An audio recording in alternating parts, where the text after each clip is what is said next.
The regulator felt solid between my teeth as I dropped through the water column, watching my depth gauge tick past 200 feet.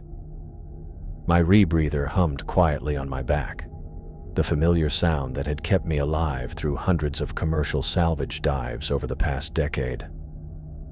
This time, though, nobody was paying me to be down here. I adjusted my buoyancy and checked the LED array mounted on my helmet. The lights cut through the Caribbean blue like white knives, illuminating particles that drifted past my mask. 40 miles off the coast of Belize, the water was cleaner than anything I'd ever worked in during my commercial jobs. No oil slicks, no harbor debris, just crystal visibility that stretched out beyond my light's reach. "How's the view down there, workaholic?" Eleanor's voice crackled through my comm system from the surface vessel. I could picture her up there, probably hunched over some marine archaeology samples she'd brought along from Miami instead of enjoying the sunshine like a normal person on vacation. "Says the woman who brought lab work to the Caribbean," I muttered into my comm. Her laugh carried through the static. "At least I'm not spending my vacation doing the exact same thing I do for work. What do you call a dive instructor who goes diving on his day off? A guy who knows what he likes. A guy who needs better hobbies." I passed 250 feet and felt the familiar pressure change in my ears. The reef formations I'd spotted on the surface charts should be coming up soon, but so far, I was seeing nothing but empty blue water. My dive computer showed a bottom depth of around 400 feet in this area, which meant I had plenty of room to explore without hitting serious decompression limits. The whole point of this trip had been to get away from the structured commercial dives that paid my bills. No supervisors breathing down my neck, no strict bottom times dictated by salvage schedules, no insurance paperwork waiting for me topside, just me and whatever the ocean wanted to show me. "I'm at 300 feet, I reported, watching the numbers scroll past on my computer. "Should be seeing some coral formation soon." "Copy that. How's your gas supply looking?" I glanced at my rebreather's display. Still running green across the board. This rig could keep me down here for hours if I wanted. Not that I planned to push those limits. Even on vacation, I wasn't stupid. But having the extra margin meant I could take my time, really examine whatever caught my interest, instead of rushing through like I did on paying jobs. I reached for the high-frequency sonar unit clipped to my belt and powered it up. The device would give me a better picture of the seafloor topology than just swimming around hoping to bump into something interesting. The display flickered to life, showing the familiar grid pattern as it began mapping the area below me. At first, the readings looked exactly like what I'd expected. Scattered coral formations, some rocky outcroppings, the usual debris field of broken shells and marine growth. Standard Caribbean reef system. Nothing that would make it into any diving magazines. Then something massive appeared on the edge of my sonar range. I stared at the display, thinking the unit had malfunctioned. The signature showed an object roughly 800 feet long, sitting perfectly upright on the seafloor. That couldn't be right. Nothing natural grew in those kinds of geometric proportions, and nothing man-made that size should be sitting uncharted in these waters. I ran the scan again, adjusting the frequency to get a clearer reading. The object remained solid and unmistakable. Not only was it huge, but the sonar was reading it as metallic, dense metallic composition with clean, regular edges that suggested human construction. "Eleanor, you getting this telemetry feed up there?" A pause. Then her voice came back sharp with interest. "Holy shit, Liam. What am I looking at?" "That's what I'm trying to figure out. This thing is massive, and it's sitting in an area that's supposed to be empty seafloor, according to every chart I've seen." I heard papers rustling through the comm as she pulled up her reference materials. Eleanor had brought enough maritime databases to outfit a small library, part of her obsessive need to document everything properly. "I'm not showing any recorded wrecks in your area," she said after a few minutes. "Nothing even close to that size. Are you sure your sonar isn't picking up some kind of geological formation?" I studied the display again, tracing the clean lines of whatever was down there.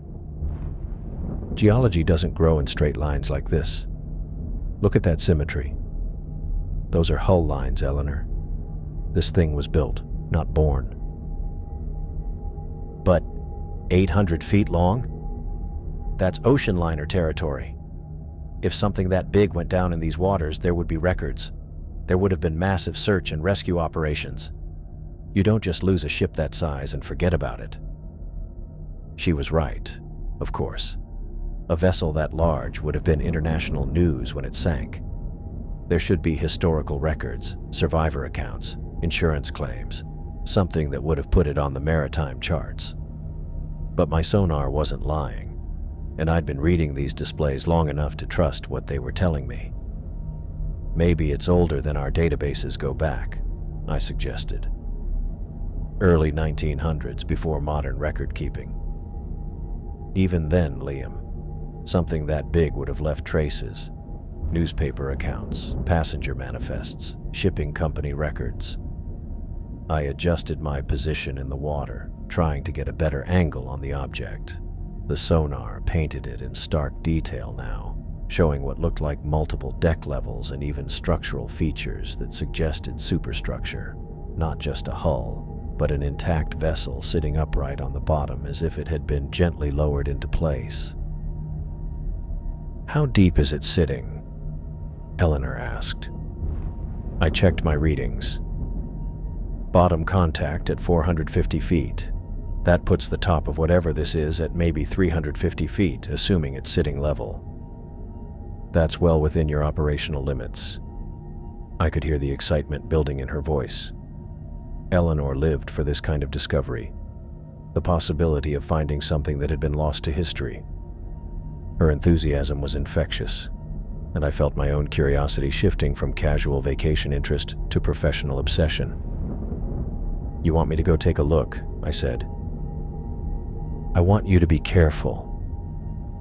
But yes, if you're comfortable with the dive profile, this could be significant. If it's really an unknown wreck of that size, we're talking about a major archaeological find." I ran through my gas calculations one more time.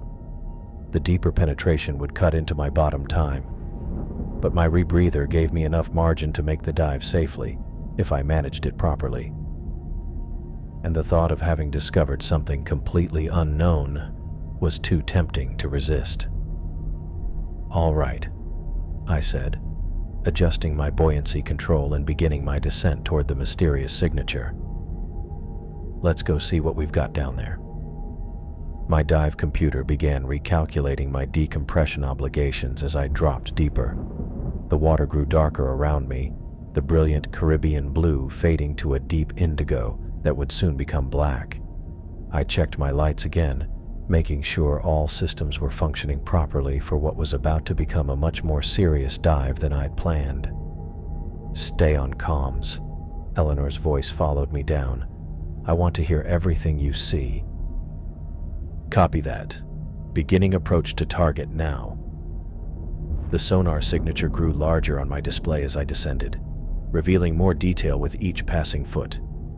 Whatever was down there, it was about to rewrite everything we thought we knew about this section of the Caribbean seafloor. My depth gauge read 420 feet when the first edges of something massive began to take shape in the darkness below. I adjusted my LED array to maximum intensity, the white beams cutting through the deep water like searchlights. What emerged from the gloom made me stop mid-descent and check my instruments twice to make sure I wasn't hallucinating from nitrogen narcosis. A ship. Not the broken, twisted wreck I expected to find, but an intact passenger liner sitting upright on the seafloor as if someone had gently lowered it into place with a giant crane. "Eleanor, are you getting the video feed from my camera?" I'm recording everything. Liam, what am I looking at here? I pushed deeper, my computer showing 450 feet as the full scope of the vessel revealed itself. The ship stretched out beyond the reach of my lights in both directions, confirming the 800-foot length the sonar had detected. But length was just the beginning of what made this discovery impossible to believe. The hull looked perfect. No impact damage, no structural collapse, none of the twisted metal and scattered debris fields that marked every deep-sea wreck I'd ever explored in my commercial career. Multiple decks rose from the main hull in elegant tiers, each one clearly defined and structurally sound. Ornate railings ran along promenade areas that should have been twisted and broken after decades underwater. I maneuvered closer to the bow section, my lights playing across details that belonged in a maritime museum, not on a seafloor that had supposedly been empty since the last ice age. Decorative elements that should have corroded or fallen away remained in place. Brass fittings that should have turned green with verdigris still gleamed under my LED array. The preservation down here is unbelievable, I reported, swimming along the starboard side. I'm seeing ornamental details that look like they were installed yesterday. That's impossible at that depth. Even in ideal conditions, you should be seeing significant deterioration after any substantial time underwater. I knew she was right. Every wreck I'd worked showed the effects of marine environment exposure, metal corrosion, marine growth, structural weakening from pressure, and current action. This ship looked like it had been underwater for months, not decades or centuries. Swimming closer to the bow, I angled my lights toward what should be the nameplate area. Most ship names corroded away or became unreadable within years of sinking, but as my beams swept across the forward hull, elegant script letters appeared in sharp relief against the dark metal. "I've got the ship's name," I said, focusing my camera on the inscription. "It says Orion." Papers rustled through my comm as Eleanor immediately began checking her references. Orion. I'm not finding any passenger vessel by that name in my wreck databases. Not in Caribbean waters. Not anywhere close to this size. I positioned myself to get better footage of the nameplate, noting the distinctive lettering style. The script looked early 20th century, formal and elaborate in the way ship names were designed during the golden age of ocean travel. But if this was a luxury liner from that era, it should be famous. Ships this size didn't just disappear from historical records. "The design looks pre-World War I said, swimming back to examine the superstructure. "Look at those deck arrangements, the funnel placements. This has to be from the 1910s or 20s. "But Liam, a ship that size from that period would be documented everywhere. Passenger manifests, shipping company records, newspaper coverage when it was launched. You don't build an 800-foot liner and have it vanish from history books." I continued my survey along the port side, my lights revealing rows of portholes that should have been smashed or missing. Instead, most still contained glass that reflected my LED beams back at me like dozens of eyes watching my approach. The effect was unsettling in a way I couldn't quite explain. The promenade deck stretched out above me, featuring cabin windows that remained intact and clearly defined. I could make out deck chairs positioned behind the railings, though whether they were original furnishings or debris that had settled into place, I couldn't tell from my current position. "I need to get closer to the superstructure," I said, checking my gas supply and dive computer. "The detail work on this thing is incredible. It's like finding a perfectly preserved museum piece. How's your decompression looking?" I glanced at my computer display. The extended time at depth was building up my mandatory stop requirements, but my rebreather gave me enough gas supply to handle a longer bottom time safely. "I'm still good for another 20 minutes at this depth if I manage my ascent properly. Take your time. Document everything you can. If this really is an unknown historical vessel, we need comprehensive footage." I swam higher to examine the boat decks, where I expected to find empty davits and maybe some debris from lifeboats that had been launched or torn away during the sinking. Instead, I found something that made me question my own instruments again. Several lifeboats remained in their davits, perfectly positioned and apparently undamaged. The canvas covers looked intact, the launching mechanisms still in place. It was as if the ship had been abandoned in calm seas with enough time for an orderly evacuation, then somehow transported to this depth without any of the trauma typically associated with a marine disaster. Eleanor, I'm seeing lifeboats still in position. Multiple boats, still secured in their davits. That doesn't fit any known sinking scenario. If the ship went down in calm enough conditions to preserve the boats, there should be historical records of the rescue operations. I moved my camera along the boat deck, documenting each lifeboat position. The lack of any impact damage became more pronounced the longer I examined the wreck. No collision scars, no explosion damage, no evidence of fire or structural failure. The Orion looked like it had simply decided to descend intact to the ocean floor. Swimming toward the stern, I found the same impossible preservation. Deck machinery that should have been scattered or corroded remained in place. Railings that should have been torn away by the forces of sinking stood straight and secure. Even smaller details like deck hardware and fittings looked practically new. The stern section is just as intact as everything else, I reported. I'm not seeing any traditional signs of maritime disaster. No debris field, no impact damage, no evidence of catastrophic sinking. Keep documenting. This is either the most perfectly preserved wreck in maritime history, or we're dealing with something that challenges everything we know about deep-sea preservation.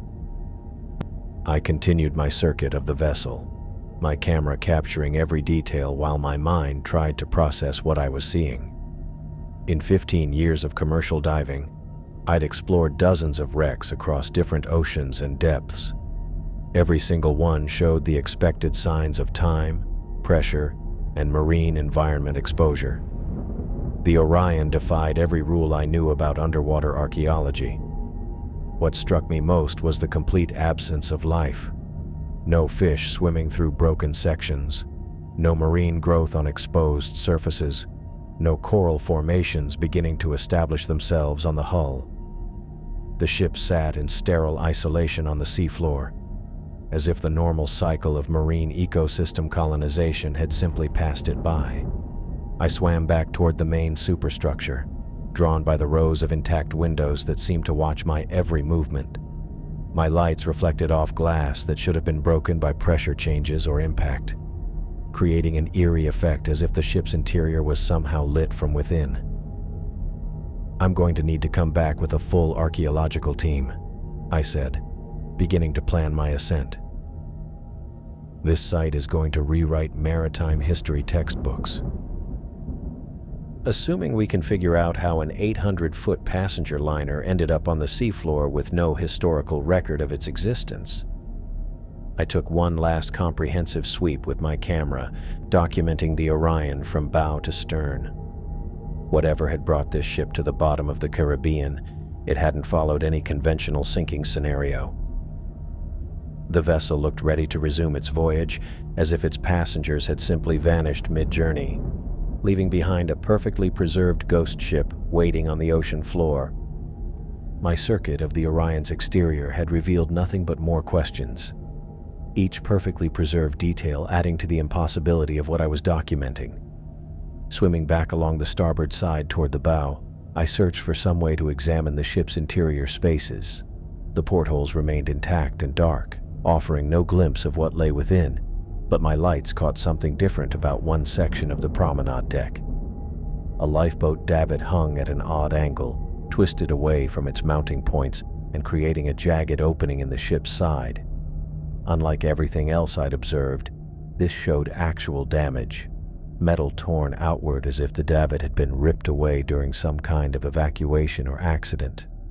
The breach was large enough for me to swim through comfortably without risking my equipment on sharp edges. "Eleanor, I found an entry point. Looks like a lifeboat." David tore away and opened up the starboard promenade deck. "You're going inside?" Her voice carried a mix of excitement and concern. "Be careful in there. Interior ship spaces can be disorienting even in perfect conditions." I positioned myself at the breach and activated my emergency strobes, clipping them to the opening so I could find my exit route easily. The last thing I wanted was to get turned around inside an unfamiliar wreck at this depth. My primary lights cut through the opening, revealing a space that shouldn't exist in any underwater environment I'd ever encountered. The first-class promenade stretched out before me like a scene from a luxury hotel rather than a sunken ship. Dining tables remained set with white china and polished silverware, each place setting arranged with precise attention to detail. Upholstered chairs sat grouped in conversation circles, their fabric appearing pristine under my LED beams. Above it all, crystal chandeliers hung from the ceiling, their numerous facets catching and reflecting my lights in thousands of glittering points. I swam slowly through the promenade, my camera capturing every impossible detail while my mind struggled to process what I was seeing. No marine growth covered the surfaces. No sediment had settled on the table linens. The space looked like the passengers had stepped away minutes ago, not decades or centuries. "The interior preservation is even more incredible than the exterior," I reported, focusing my camera on a dining table where wine glasses still sat upright beside each plate. "I'm looking at place settings that look ready for dinner service. The fabric on these chairs should have deteriorated completely by now. Are you seeing any personal effects? Anything that might help date the vessel or identify passengers?" I moved deeper into the promenade, examining the arranged furniture and decorative elements. Everything appeared deliberate and orderly, as if the ship had been prepared for guests who simply never arrived. No scattered belongings, no signs of panic or hurried evacuation, just an elegant dining space waiting in perpetual readiness. "Nothing personal yet," I said, swimming toward what appeared to be a grand entrance leading deeper into the ship's interior. "But the level of detail in here is museum quality. Whatever happened to this ship? It wasn't a typical maritime disaster." The doorway ahead opened into an even more impressive space, and I pushed through carefully, checking my gas supply and dive computer. My rebreather showed solid performance across all systems, giving me confidence to continue the interior exploration that would normally require extensive safety protocols on a commercial salvage job. The grand ballroom revealed itself as I passed through the entrance, a massive space that dominated the ship's central structure. Ornate columns supported a vaulted ceiling decorated with elaborate moldings and artistic details that belonged in a European palace rather than a Caribbean seafloor. The polished dance floor stretched out before me, its surface reflecting my lights like black glass.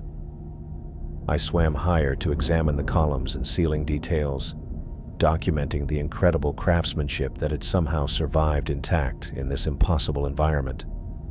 The ballroom could easily accommodate several hundred guests, with multiple tiers of seating areas and what appeared to be a raised stage for orchestral performances. That's when I noticed my dive computer flashing a warning I'd never seen before. The thermal protection alert showed water temperature dropping rapidly around me, from the standard Caribbean warmth I'd maintained throughout the dive to readings that suggested much deeper, colder water. I checked my instruments twice, thinking the sensors had malfunctioned, but the temperature continued falling while my computer warned about extended exposure risks. "My thermal readings are going crazy in here," I told Eleanor, adjusting my position to see if the temperature change was localized, dropping fast enough to trigger gear warnings. Could be internal currents from the wreck creating thermoclines. Big ships can generate some weird water movement patterns, even when they're stationary. That made sense from a physics standpoint, and I'd encountered similar effects in large commercial wrecks where internal spaces created unusual water circulation. But as I continued documenting the ballroom, something else caught my attention that had nothing to do with temperature or currents. A distortion in the water directly ahead of me, barely visible in my peripheral vision but unmistakable when I focused on it. The kind of optical effect you might see from heat waves rising off hot pavement, except we were 450 feet underwater where heat waves couldn't exist. I approached cautiously, thinking my lights might be creating some kind of reflection off the polished surfaces around me. But as I moved closer, the distortion began to take shape, becoming more defined and structured rather than dispersing as an optical illusion should. The shape of a woman appeared in the water before me, not solid, but translucent and shimmering, like a projection cast through liquid glass.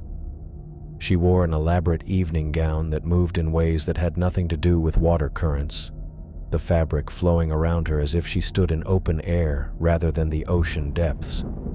Her hair was arranged in an elegant style that belonged to the early 1900s, matching the ship's apparent historical period. But her face was what stopped my breathing entirely, twisted in an expression of absolute terror. Her mouth opened wide in a scream that produced no sound in the underwater silence.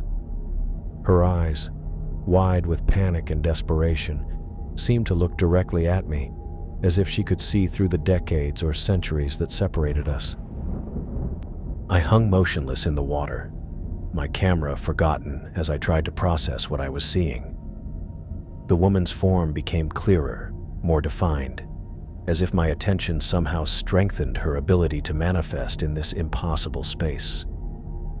Then, from doorways and shadowed alcoves throughout the ballroom, more figures began to appear, dozens of them, emerging like actors taking the stage for some ghostly performance. Men in formal dinner jackets, their faces bearing the same expression of terror and confusion. Women clutching at phantom children, their evening gowns trailing behind them in ways that defied underwater physics. Ship's officers in uniform, their caps askew and their faces marked by the same silent screams that characterized them all. The ballroom filled with spectral passengers and crew, each one translucent and shimmering, each one trapped in the same moment of absolute horror that had claimed the woman in the evening gown. They moved through the water without displacing it, their forms growing more solid and defined as more appeared from every corner of the grand space. None of them made any sound, but their collective presence created a pressure in my consciousness that had nothing to do with diving depth. The temperature continued dropping around me while my instruments registered readings that made no sense for Caribbean waters at any depth. I reached for my camera with trembling hands, knowing that Eleanor needed to see this, but uncertain whether any recording equipment could capture what defied every law of physics and biology I understood. The spectral passengers of the Orion had found their audience, and I was no longer just documenting a historical wreck. I was witnessing the impossible. The woman in the evening gown stepped closer, her terrified expression fixed directly on me as if she could see through whatever barrier separated the living from the dead. Behind her, the other spectral figures began moving with deliberate purpose rather than the aimless drifting I'd first observed. They weren't randomly haunting this space. They were responding to my presence. I tried to back toward the doorway I'd entered through, my fins pushing against the water in slow, careful movements. But as I moved, the ghostly passengers moved with me, forming an increasingly dense wall of translucent forms between me and my exit route. Men in formal dinner jackets materialized directly in my path, their bow ties askew, and their faces bearing that same expression of absolute terror. Women clutched at phantom children who flickered in and out of visibility, their evening gowns trailing behind them in impossible currents. Ship's officers appeared among the passengers, their uniforms torn and their caps hanging at odd angles. One of them, a man with captain's stripes on his sleeves, stood directly in front of the ballroom entrance. His mouth moved as if he were shouting orders, but no sound reached me through the water. His hands gestured frantically at something I couldn't see, replaying commands from a disaster that had happened decades or centuries ago. None of them seemed malicious or threatening. Instead, their movements carried a desperate, pleading quality that made my chest tighten with something beyond physical pressure. They reached toward me with ethereal hands that couldn't quite make contact, their fingers passing through my equipment without resistance, yet somehow creating drag against my movement through the water. "Eleanor, I need you to listen carefully," I said into my calm, forcing my voice to remain steady. "The wreck is inhabited. I'm surrounded by what appear to be spectral manifestations of the ship's passengers and crew."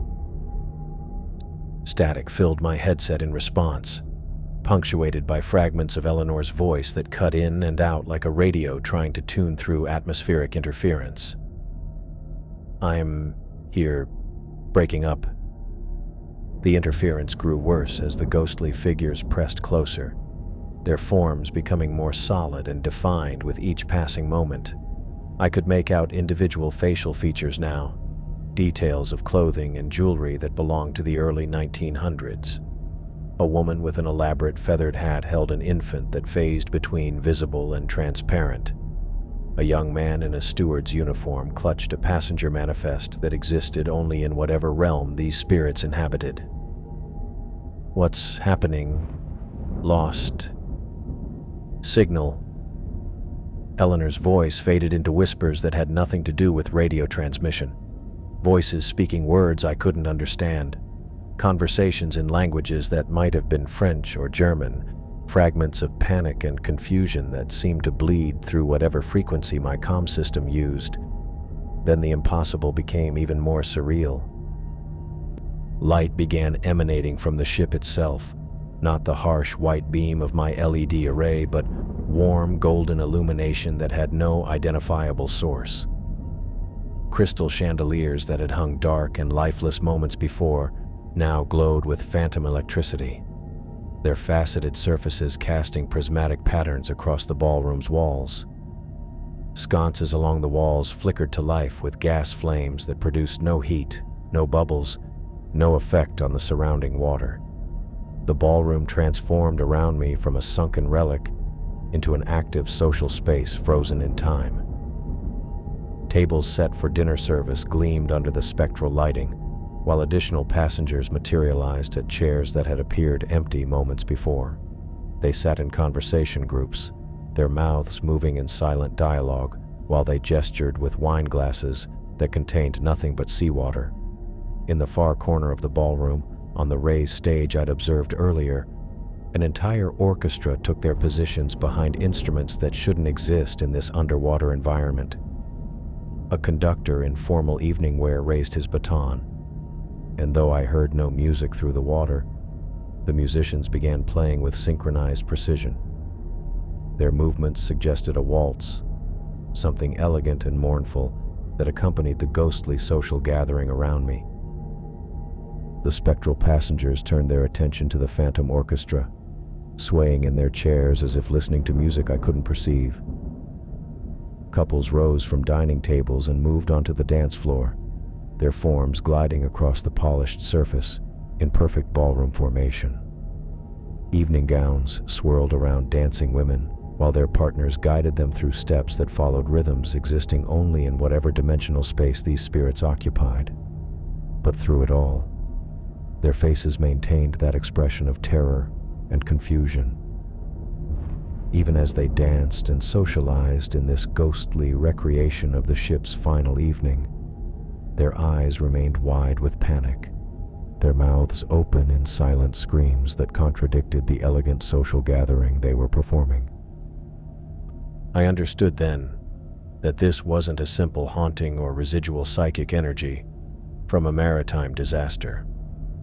The Orion had become a supernatural prison, trapping the souls of everyone who had been aboard when whatever catastrophe claimed the ship. They were doomed to repeat their final evening for eternity, conscious of their fate, but unable to escape the endless cycle. And they had recognized me as something different, something alive, something that could potentially share their imprisonment or perhaps offer the companionship they'd been denied for however long they'd existed in this underwater purgatory. The dancing couples moved closer to where I hovered in the water, their choreographed movements subtly herding me toward the center of the ballroom. The passengers at the dining tables turned in their chairs to face me directly, their spectral attention focused on my presence with an intensity that made my regulator feel suddenly heavy in my mouth. More spirits materialized from alcoves and doorways I hadn't noticed before. Children in formal clothes appropriate to the early 20th century, elderly passengers who clutched at walking sticks that existed only in their phantom realm, crew members from every department of the ship's operation. The ballroom filled beyond its physical capacity as souls pressed closer, their desperate need for contact with the living world radiating through the water like pressure waves. My comm system gave up entirely, producing only static punctuated by whispers in languages I didn't recognize. But somehow, through the interference, I began to perceive meaning in the spectral voices. Not words exactly, but emotional content that bypassed language and spoke directly to my consciousness. Stay with us. Don't leave us alone. It's been so long since anyone could see us. You're real. You're alive. Please don't go back to the surface world. We remember what light looks like, what warmth feels like. Help us remember. The pleading quality in their phantom communication was overwhelming, pressing against my mind like physical weight. These weren't malevolent spirits seeking to drag me down out of hatred or revenge. They were terrified, lonely souls who had been trapped in isolation for so long that my presence represented their first hope of companionship in decades or centuries. I tried again to move toward the ballroom entrance, but the wall of spectral figures had become impenetrable. The captain with the torn uniform stood directly in my path, his hands raised not in threatening gestures, but in supplication.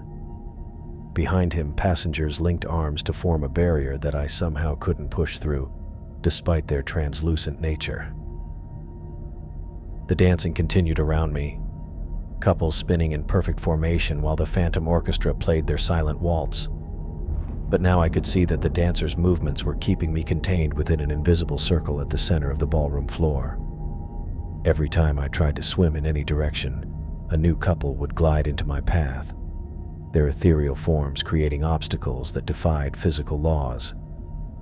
My depth gauge and dive computer continued showing normal readings for 450 feet of depth, but the water temperature had dropped to levels that made my thermal protection warnings flash continuously. The cold seemed to emanate from the spirits themselves, as if their supernatural presence was draining heat from the surrounding environment. I scanned the ballroom walls desperately, looking for any exit route the spectral passengers hadn't anticipated. The main entrance remained blocked by the ship's officers, but there had to be service corridors, staff entrances, or emergency exits that might not be as heavily guarded by the desperate souls. Near the back of the ballroom, partially hidden behind one of the ornate columns, I spotted what appeared to be a much smaller doorway. Unlike the grand entrances designed for passenger use, this looked like it might connect to the ship's service areas, corridors used by crew members to move through the vessel without disrupting the elegant spaces reserved for paying customers. The spectral passengers hadn't yet noticed my attention to the service entrance.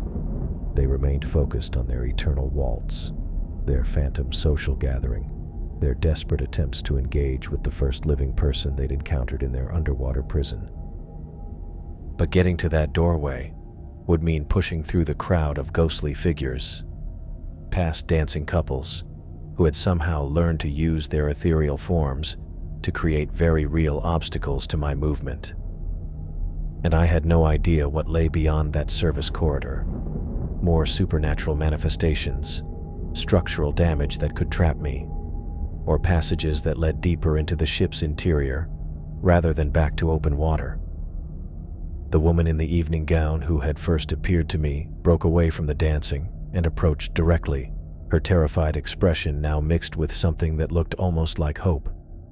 She reached toward me with both hands, her phantom fingers stopping just short of my faceplate as if some barrier prevented actual contact. Behind her, the entire gathering of spectral passengers and crew began moving closer, their individual circles of supernatural cold merging into a unified Arctic presence that made my equipment struggle against the temperature drop. They weren't trying to harm me, but their collective need for companionship was becoming a physical force that threatened to trap me as permanently as whatever disaster had originally claimed their ship. The service corridor beckoned from behind its column, offering my only possible escape route from the ballroom and the desperate souls who had made it their eternal dance floor. I pushed through the wall of spectral figures toward the service corridor, my fins cutting through ghostly forms that offered just enough resistance to slow my progress.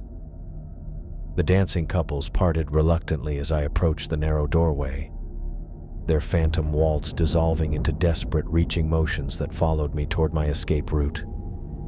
The service corridor beyond proved to be a cramped maintenance passage designed for crew members rather than passengers.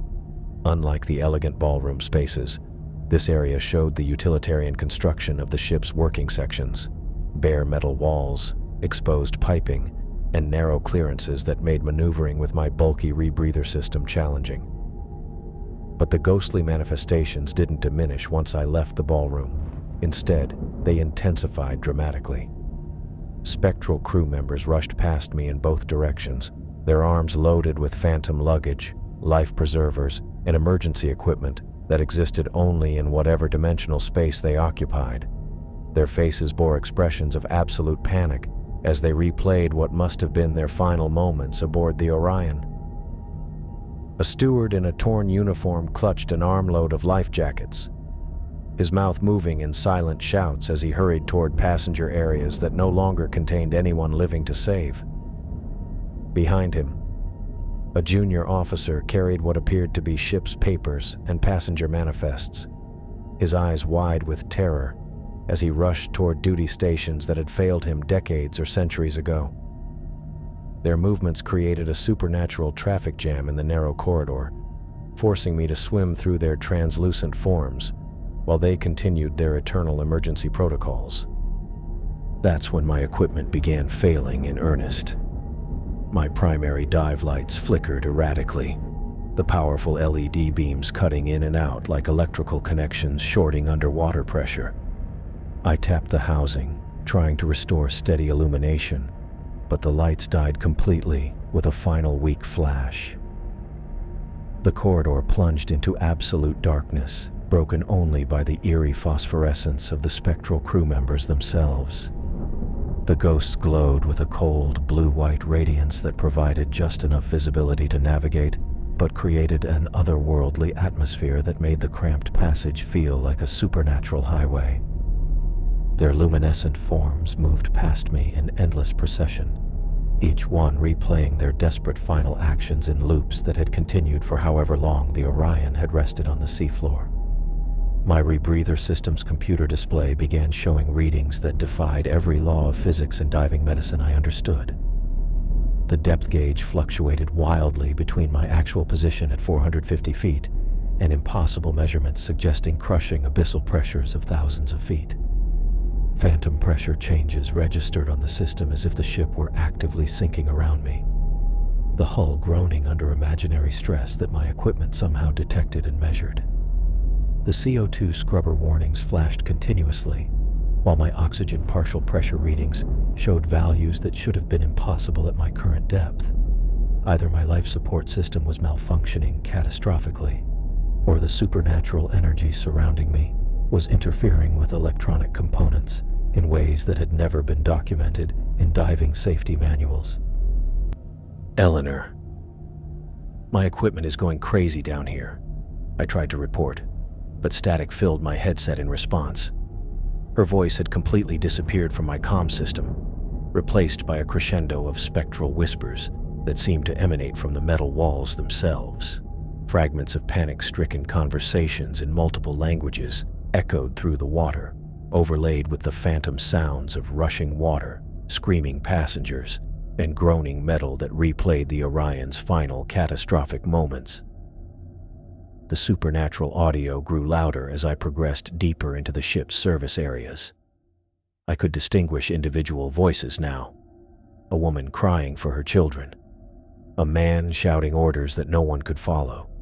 Crew members calling out water levels and damage reports that described a disaster I couldn't see, but somehow felt happening around me. Navigating by the ghostly phosphorescence of the spectral crew, I followed what appeared to be a maintenance stairwell leading deeper into the ship's interior. The passage descended at a steep angle, requiring me to use handholds along the walls to control my movement through the confined space. Each surface I touched felt unnaturally cold, as if the metal itself had absorbed the supernatural energy that permeated the entire vessel. The ghostly procession continued around me, but now the spirits pressed closer with each foot of depth I gained. Their cold presence made my regulator feel sluggish and unresponsive, the breathing resistance increasing as phantom ice seemed to form in my air delivery system. I had to work harder to draw each breath, fighting against equipment that was struggling to function in an environment that challenged every assumption about underwater operations. A spectral engineer in coveralls pushed past me carrying a phantom toolbox, his face streaked with what looked like oil and sweat that couldn't exist at this depth. Behind him, 2 more crew members wrestled with emergency equipment that I could see but not touch, their desperate teamwork replaying maintenance procedures that had failed to save anyone aboard the Orion. The stairwell continued its descent toward what had to be the engine room level, and with each step downward, the supernatural manifestations reached new levels of intensity. More spirits appeared from side passages and maintenance areas I hadn't noticed, creating a density of ghostly figures that made the narrow stairwell feel crowded beyond its physical capacity. The phantom sounds grew deafening despite producing no actual noise my ears could register. Steam hissed from invisible boilers while massive engines churned in whatever realm these spirits inhabited. Emergency bells clanged with urgent warnings about flooding, fire, or mechanical failure that had claimed the ship during its final moments. My regulator began freezing intermittently, the cold presence of so many concentrated spirits affecting my life support equipment in ways that shouldn't be possible. Each breath became a struggle as ice formed in the second stage mechanism, forcing me to manually clear the system every few minutes to maintain airflow. I reached what appeared to be the engine room level, and the corridor opened into a massive space that dwarfed even the grand ballroom above. The engine room stretched out before me like a cathedral of industrial machinery, its soaring ceiling disappearing into supernatural darkness, while phantom boilers and steam engines filled the space with ghostly mechanical complexity. Here, the manifestations reached absolute fever pitch. Spectral engineers worked frantically at phantom controls, their hands moving over gauges and valves that existed only in their eternal replay of the ship's final crisis. Coal-black stokers shoveled invisible fuel into furnaces that glowed with supernatural fire, their faces streaked with sweat and soot that belonged to a different era entirely. The air, if it could be called that in this underwater environment, filled with the phantom heat and pressure of steam engines running at emergency power. The overwhelming psychic weight of hundreds of trapped souls pressed against my consciousness like physical force.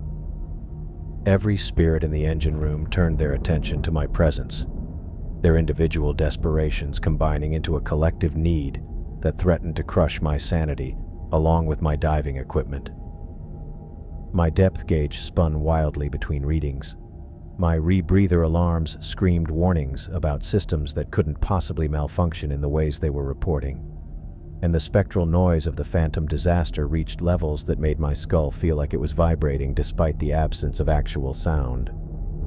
The ghostly engineers abandoned their phantom duties and began moving toward me with the same desperate pleading I'd encountered in the ballroom, but here their numbers were overwhelming. Dozens of spectral figures pressed closer, their cold presence making my equipment struggle against temperature drops that registered on every sensor I carried.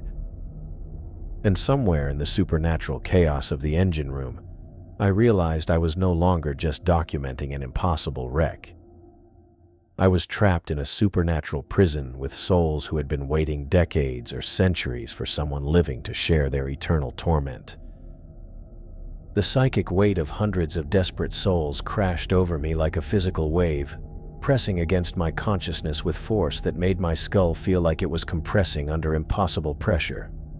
Every gauge on my rebreather system spun wildly, as phantom depths registered readings that belonged to abyssal trenches rather than the 450 feet where the Orion actually rested. The supernatural interference wasn't just affecting my electronics anymore. It was rewriting the basic physics of my environment.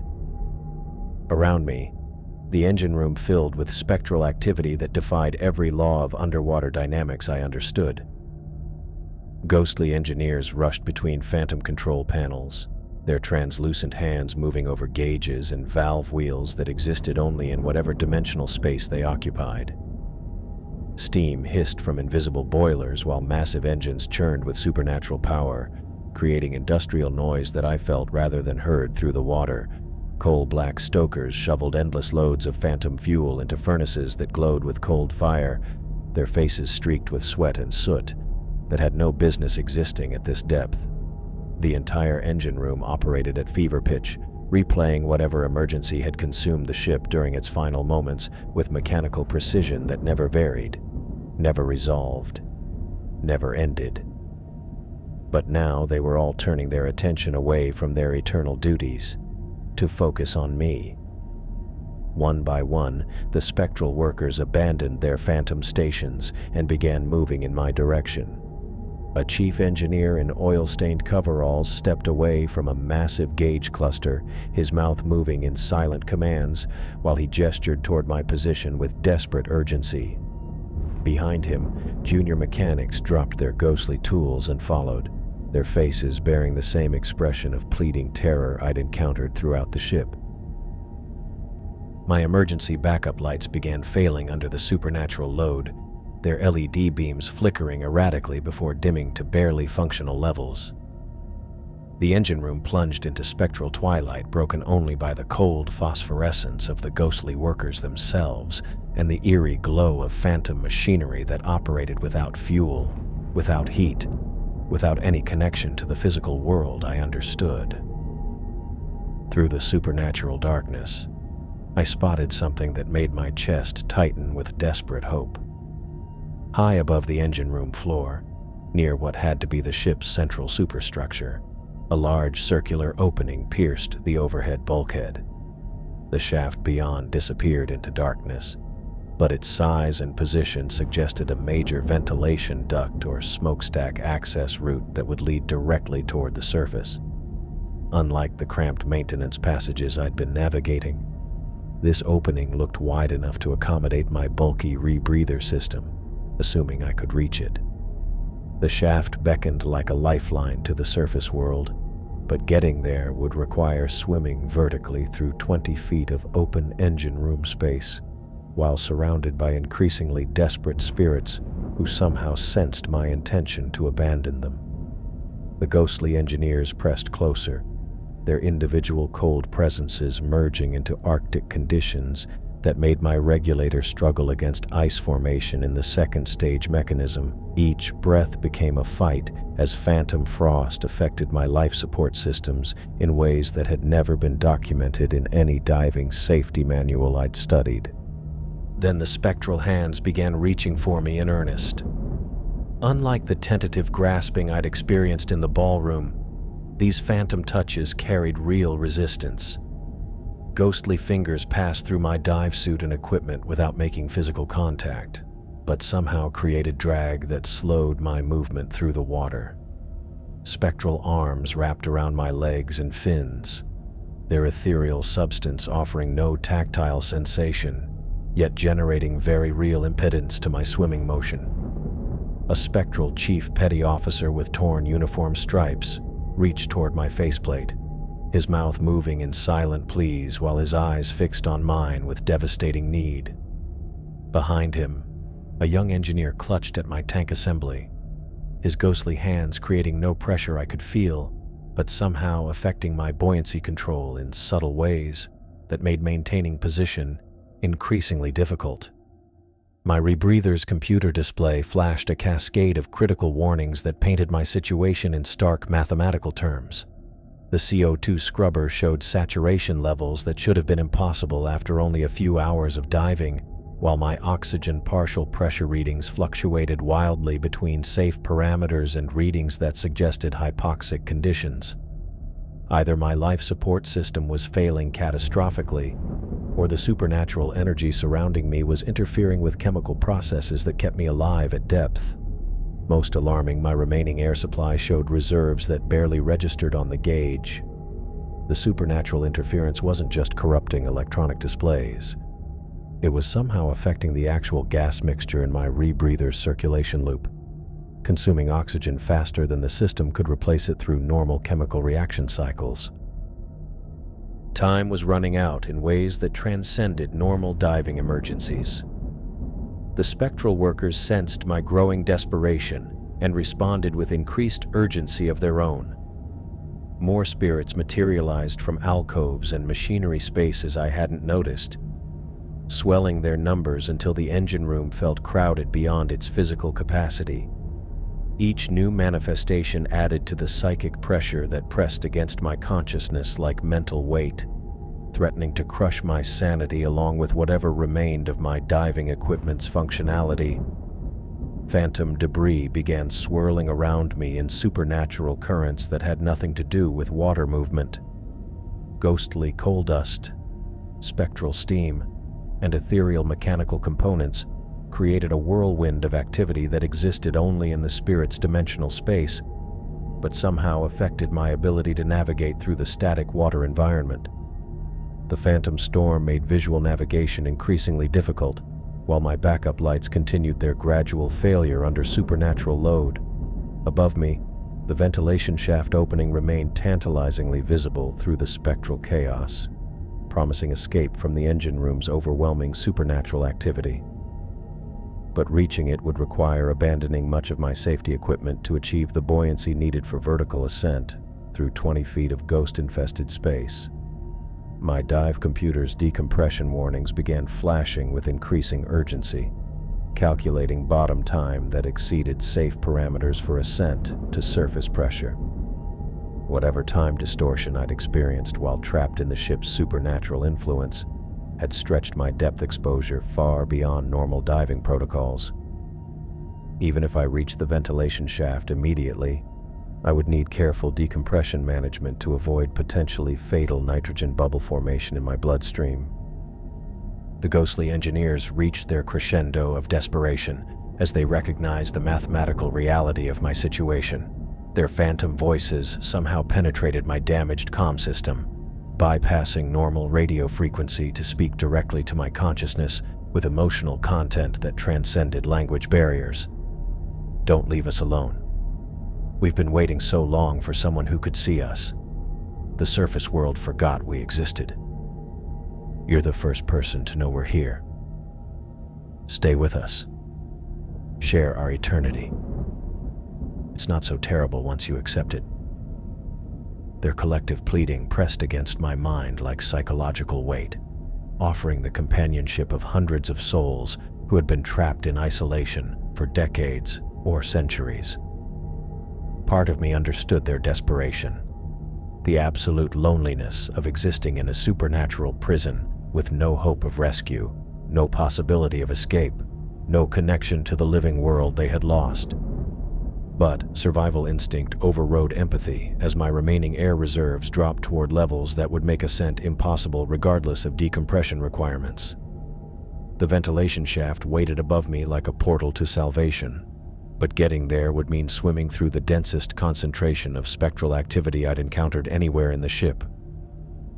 The ghostly engineers formed an increasingly solid wall between me and my escape route, their ethereal forms somehow creating obstacles that defied every law of physics, while their desperate need for living companionship threatened to trap me as permanently as whatever disaster had originally claimed their vessel.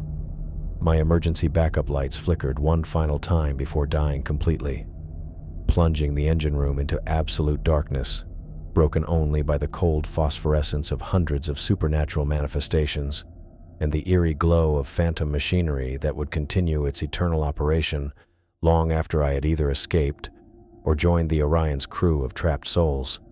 The ventilation shaft beckoned from above, promising freedom if I could abandon enough equipment to achieve the buoyancy needed for escape, while somehow fighting through spectral resistance that grew stronger with each desperate spirit who sensed my intention to return to the surface world they could never reach again. The ventilation shaft opening loomed above me like a portal to salvation, but reaching it meant swimming vertically through 20 feet of space, packed with hundreds of desperate spirits who sensed my intention to escape their eternal prison. My emergency backup light cast a weak beam through the supernatural darkness as I kicked upward, fighting against spectral resistance that grew stronger with each foot of ascent. The ghostly engineers and crew members surged upward behind me like a supernatural tide, their phosphorescent forms creating a column of cold light that followed my movement toward the overhead opening. Phantom hands clutched at my fins and tank assembly, their ethereal touch creating drag that made every kick feel like swimming through molasses, despite the absence of any physical contact I could actually feel. I reached the ventilation shaft entrance and immediately understood the full scope of my predicament. The circular opening measured barely 18 inches across, wide enough for a person without dive gear, but impossibly narrow for someone wearing a full rebreather system with its bulky backpack configuration and extended hoses. The metal ductwork disappeared into darkness above me, twisting through the ship's superstructure toward what I hoped was the main smokestack opening. I positioned myself at the entrance and tried to push my rebreather pack through first, but the metal framework caught against the ductwork edges with mechanical precision. The opening was simply too small for my primary life support system. Behind me, the ghostly crew pressed closer, their individual cold presences merging into Arctic conditions that made my regulator freeze intermittently. Each breath became a struggle as phantom ice formed in my second stage mechanism, forcing me to manually clear the system every few seconds to maintain airflow. The ship itself began fighting against my escape attempt with supernatural force that defied every law of physics. Metal groaned around me with phantom stress, the ductwork walls shifting and contracting as if the Orion's superstructure was trying to collapse the ventilation system around me. Impossible mechanical sounds echoed through the water, steam hissing from non-existent boilers, emergency bells clanging warnings about flooding that had occurred decades or centuries ago, massive engines churning with supernatural power that belonged to a different era entirely. My backup light flickered weakly as the spectral energy reached new levels of intensity. The beam dimmed to barely functional levels, casting just enough illumination to reveal the continuing ascent path, but leaving everything beyond a few feet in absolute darkness. The ghostly phosphorescence of the pursuing spirits provided additional visibility, but their cold light created an otherworldly atmosphere that made the narrow shaft feel like a supernatural tunnel between dimensions. I made the decision that would either save my life or kill me within the next 10 minutes. Working quickly with numbing fingers, I disconnected my primary rebreather system and let the bulky pack drift downward toward the waiting spirits. The ghostly hands reached for the abandoned equipment eagerly, as if claiming some part of me might compensate for losing my living presence entirely. My emergency air bottle contained perhaps 10 minutes of breathing gas under ideal conditions, less if the supernatural interference continued affecting my respiratory metabolism the way it had been corrupting every other biological process. Without the bulky rebreather pack, I squeezed through the ventilation opening like threading a needle with my life hanging in the balance. The shaft walls pressed against my wetsuit from all sides, creating claustrophobic conditions that made every movement a calculated risk. Too much force would wedge me permanently in place, while too little progress would cost precious seconds I couldn't afford to lose. The ductwork angled sharply upward through the ship's superstructure, following a path that twisted through multiple deck levels toward what had to be the main smokestack. Each turn required careful maneuvering to avoid getting stuck, while my emergency air supply hissed steadily toward empty with mechanical precision that measured my remaining life in cubic feet of compressed gas. Behind me, the spectral voices continued their direct assault on my consciousness, but their psychological weight began diminishing as I climbed higher through the ship's structure. The supernatural energy that had overwhelmed me in the engine room seemed concentrated in the vessel's lower levels, weakening with each foot of vertical distance I gained from the main manifestation areas. The shaft narrowed again at what appeared to be a major structural junction, forcing me to remove my emergency light pack and navigation equipment to continue the ascent. Each piece of abandoned gear represented another safety margin sacrificed for the possibility of reaching the surface alive. But staying put meant certain death as my air supply approached critical depletion levels. The ductwork opened into a larger chamber that had to be part of the smokestack's main structure. Fresh water movement suggested proximity to open ocean, and far above me, a faint suggestion of light beckoned like hope made visible through supernatural darkness. The shaft continued upward through the remaining superstructure, but each section required abandoning more equipment to maintain progress through increasingly narrow passages. Below me, the Orion's ghostly lights began fading as the trapped spirits settled back into their eternal patterns, their supernatural energy receding like a tide that had failed to claim another soul for their perpetual imprisonment. But I could still feel their cold touch on my consciousness, a connection that would never fully disappear no matter how far I traveled from their underwater prison.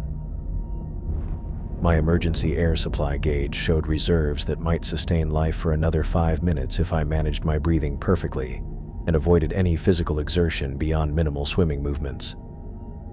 The surface waited somewhere above me in the darkness, promising salvation if I could maintain consciousness and proper ascent discipline through the remaining vertical distance. I kicked upward through the final section of ductwork, my vision beginning to blur from oxygen deprivation and the early symptoms of decompression sickness that would plague me for days if I survived the next few minutes. The narrow shaft squeezed around me like a metallic throat, demanding the sacrifice of every remaining piece of equipment except the regulator that delivered my final breaths of compressed air. Above me, the faint light grew stronger with each desperate kick, promising freedom from the supernatural prison that had nearly claimed my life, along with the hundreds of souls who would remain trapped in their underwater purgatory for however long the Orion continued its impossible existence on the Caribbean seafloor. I kicked through the final section of ductwork with my lungs burning and consciousness slipping away in fragments, each movement a calculated gamble against the emergency air supply that hissed toward empty with mechanical precision. The narrow shaft pressed against me from all sides, demanding the sacrifice of my emergency light pack and navigation computer to continue the ascent. But above me, the water grew brighter with each desperate stroke. The smokestack opening appeared like a portal between dimensions, a circular frame of metal that separated the supernatural prison below from the normal ocean above. I squeezed through the final restriction and burst into open water, my body exploding upward with the last thrust of my fins as the ghostly grip finally released me from the ship's influence. The relief was immediate and overwhelming. Clean Caribbean water surrounded me instead of the supernatural atmosphere that had corrupted every breath and thought for what felt like hours. My emergency air supply gauge fluttered near empty, the needle touching red zones that meant death within minutes, but the water itself felt normal again. No phantom ice formation in my regulator, no spectral voices pressing against my consciousness. no equipment readings that defied basic physics. The surface appeared impossibly distant above me, a faint shimmer of light that seemed to mock my desperate situation. My dive computer had gone completely dark, its screen blank and unresponsive after the supernatural interference had fried every electronic component I carried. Without reliable depth readings or ascent rate information, I could only estimate my position by the intensity of sunlight filtering down through the water column. The early symptoms of decompression sickness hit me like physical blows as my body processed the mathematical reality of my situation. Sharp pains lanced through my joints. My left shoulder felt like someone was driving spikes through the bone, while my knees throbbed with each heartbeat. Dizziness made it difficult to maintain proper orientation, and my vision kept blurring around the edges as nitrogen bubbles formed in my bloodstream. I had been trapped inside the wreck for over 3 hours. The realization made my emergency air supply feel even more precious as it hissed toward complete depletion. 3 hours at 450 feet exceeded every safety protocol I had ever learned, pushing my nitrogen absorption far beyond levels that normal decompression procedures could handle safely. Even with immediate medical treatment, I faced serious risk of permanent neurological damage from bubble formation in my spinal cord and brain tissue. My emergency beacon flickered weakly on my remaining equipment, its LED indicator flashing erratically, instead of maintaining the steady pulse that would guide rescue vessels to my position. The supernatural interference had corrupted its signal processor, making coordination with Eleanor or any surface vessels highly uncertain. She might not even know where to look for me, assuming my position transmissions had been as garbled as every other electronic system the spirits had touched. The urge to rocket toward the surface overwhelmed every rational thought as my air supply approached total exhaustion. My body screamed for immediate access to surface air, demanding that I abandon careful ascent protocols in favor of desperate survival instinct. But rapid decompression would kill me more efficiently than drowning. Nitrogen bubbles forming in my circulatory system would stop my heart or cause massive strokes long before I could reach medical treatment. I forced myself to ascend slowly, fighting against panic that threatened to override 20 years of diving training. Each breath from my nearly empty emergency bottle had to last as long as possible, while I maintained ascent rates that wouldn't trigger catastrophic bubble formation. The balance was impossible, climbing fast enough to reach air before suffocation, while ascending slowly enough to avoid death from decompression trauma. At 300 feet, my emergency air supply finally gave its last hiss and went silent. My lungs held maybe 40 seconds of usable air at that pressure. Less if panic increased my metabolic rate. The surface waited another 300 feet above me, requiring at least 5 minutes of controlled ascent to reach safely. The mathematics were simple and brutal. I would lose consciousness from hypoxia long before reaching breathable atmosphere, and unconscious divers don't maintain proper ascent discipline. But somehow I kept climbing, my body running on reserves I didn't know existed, while my vision tunneled toward unconsciousness. The water around me brightened gradually as I approached shallower depths, the deep indigo giving way to lighter blue that promised salvation if I could maintain awareness for just a few more minutes. My joints screamed with decompression pain that felt like my bones were being twisted apart from the inside. The nitrogen bubbles forming in my tissue created pressure that no amount of diving experience had prepared me to handle. But I continued the slow ascent, because stopping meant certain death, and rushing meant equally certain death through different biological processes. At 200 feet, I should have begun formal decompression stops to allow my body time to eliminate excess nitrogen safely. The protocols called for multiple staged stops at decreasing depths, spending precious minutes at each level while bubbles dissolved back into my bloodstream through normal respiratory processes. But without air to breathe during those stops, decompression discipline became academic theory rather than practical survival strategy. My emergency beacon continued its erratic flashing, the corrupted signal probably appearing as equipment malfunction to any rescue coordination monitoring communication frequencies. Eleanor would be trying to reach me through normal radio channels, receiving only static and interference that had no explanation in conventional diving emergencies. The supernatural connection to the Orion faded gradually as I climbed away from the wreck, but it never disappeared entirely. I could still sense the trapped spirits far below me, their cold presence lingering in my consciousness like phantom pain from an amputated limb. Part of me would always remain connected to their underwater prison, carrying knowledge of their existence that no one else would ever believe or understand. At 100 feet, my vision began to blur seriously from nitrogen narcosis and oxygen deprivation working together to shut down my cognitive functions. The Caribbean sun blazed overhead like a distant star, its light growing stronger with each kick upward but still impossibly far away. My body felt like it was moving through liquid concrete, each swimming motion requiring enormous effort, while my muscles ran on fumes from oxygen debt.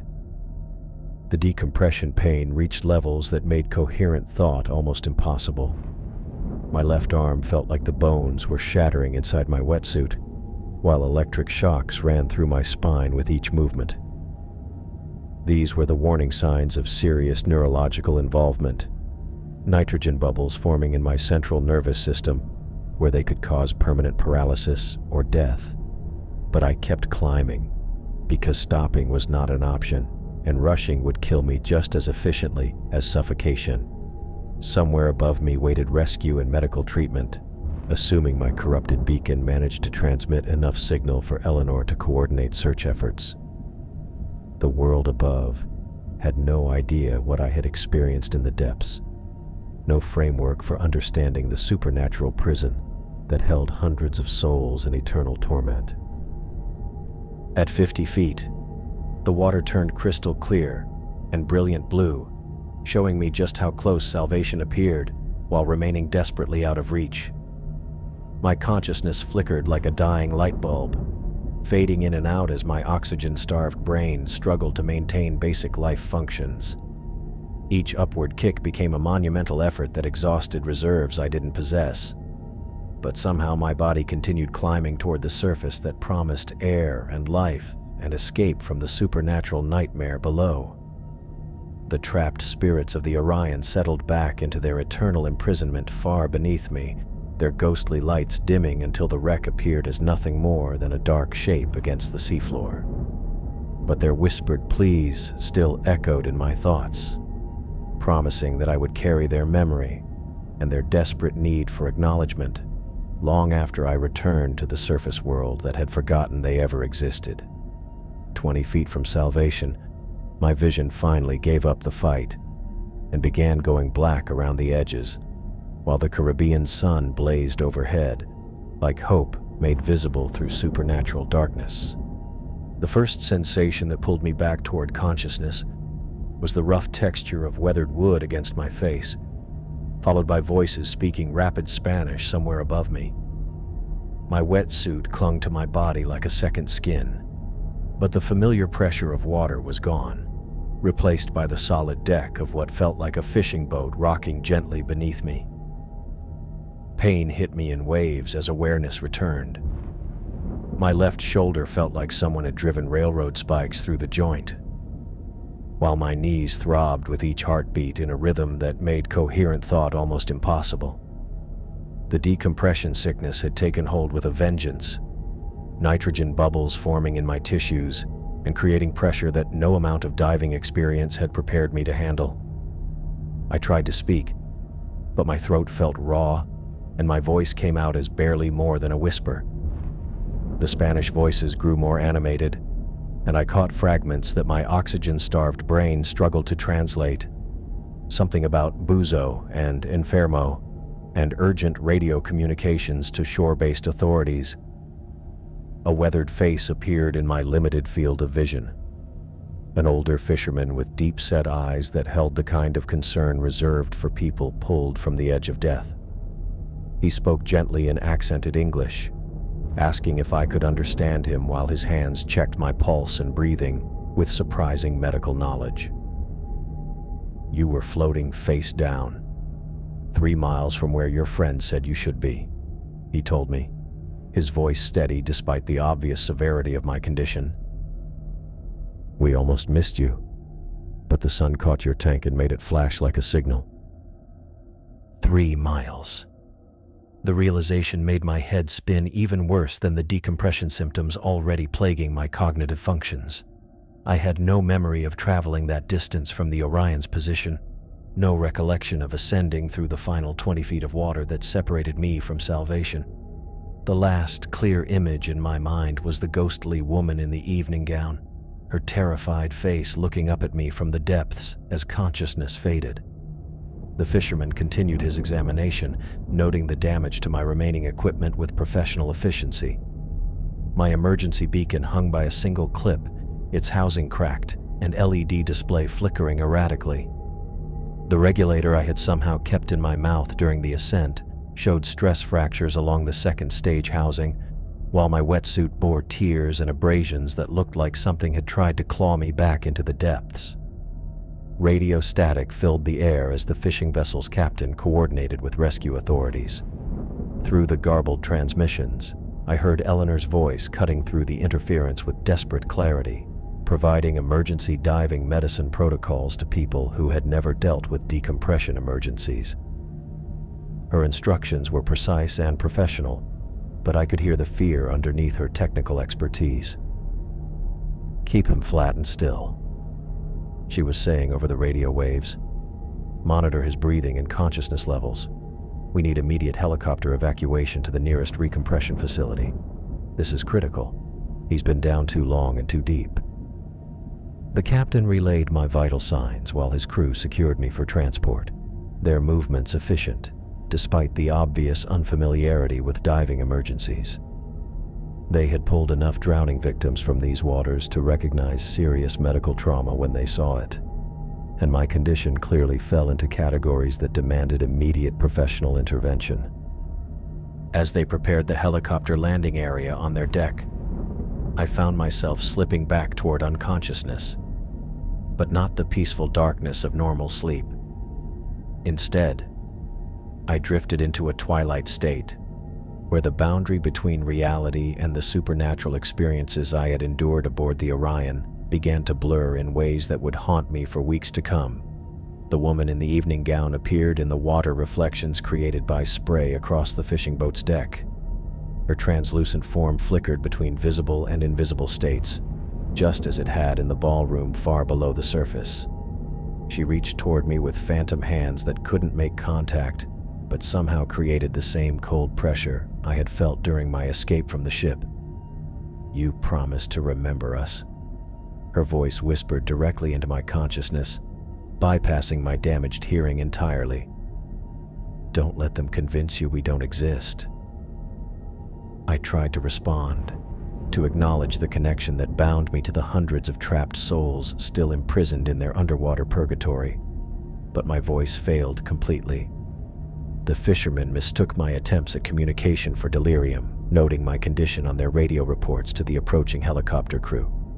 The helicopter's rotors grew louder overhead, their mechanical rhythm drowning out the spectral whispers that continued to echo in my thoughts. The medical evacuation team descended to the fishing vessel with professional precision, their equipment and training focused on the immediate crisis of keeping me alive through emergency transport to the recompression facility. Eleanor's voice guided them through the transfer procedures via radio, her instructions covering every detail from securing my airway to monitoring for additional symptoms of neurological involvement. I could hear her fighting to maintain clinical objectivity while her personal fear for my condition bled through every technical directive she provided. The helicopter ride passed in fragments of awareness punctuated by periods of complete unconsciousness. Between the mechanical vibrations and my body's struggle against nitrogen bubble formation, I found myself drifting between the medical emergency happening around me and supernatural echoes from the depths that refused to fade. The medical team worked frantically to stabilize my condition during the flight, their conversations a mix of technical terminology and urgent concern about the severity of my decompression symptoms. They had seen diving accidents before, but my case presented complications that exceeded their normal emergency protocols. "His depth exposure calculations don't make sense," one medic reported over the helicopter's communication system. "The computer readings show impossible combinations of time and pressure that would have killed him hours ago." They attributed the corrupted data to equipment failure, the same explanation that would eventually account for every piece of evidence supporting my experiences aboard the Orion. But I knew the supernatural interference had rewritten the basic physics of my diving equipment, creating readings that defied conventional understanding of underwater medicine.